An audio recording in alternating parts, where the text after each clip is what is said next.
Welcome, Miller's Monsters, and this is part 3 of talking about the dark history of Bobby Mackey's live music bar. And we're on number 2 of the stories I have for you, and this is Buck and Red, the story of Buck and Red.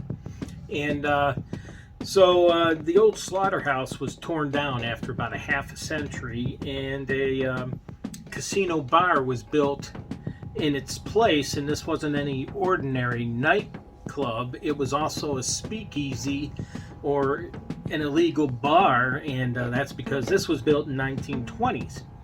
So in 1933, Buck Brady comes along and he purchases the place and names it the Primrose.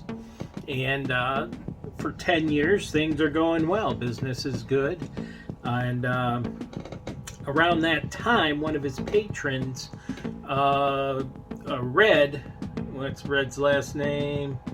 Red Masterson. Really, Red Masterson. Anyways, decided he wanted part of the action, you see. But old Red was part of the mob. So he did what he knew how to do, and he said, I'm going to missile in on your racket there, Buck.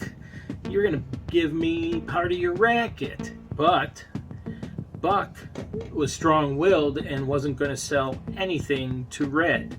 And so what do they do next? Well, Red decided that he's going to, and his crew is going to harass Buck and his patrons until he decides to give Red a piece of the action. Yeah.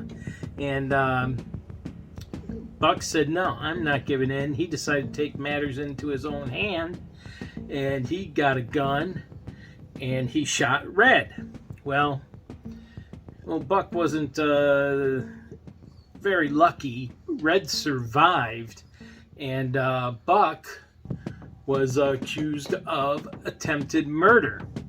And until he finally had to sell the bar in 1946, and Buck disappeared. And no one ever heard from Buck again. They thought maybe he left town until, oh my God, they found his body in the basement of the Primrose, laying near the well, that infamous well to hell. Hey, that rhymes. Well to hell. Well to hell, well to hell. And the coroner claimed Buck's death to be suicide. But maybe it was death by mobster.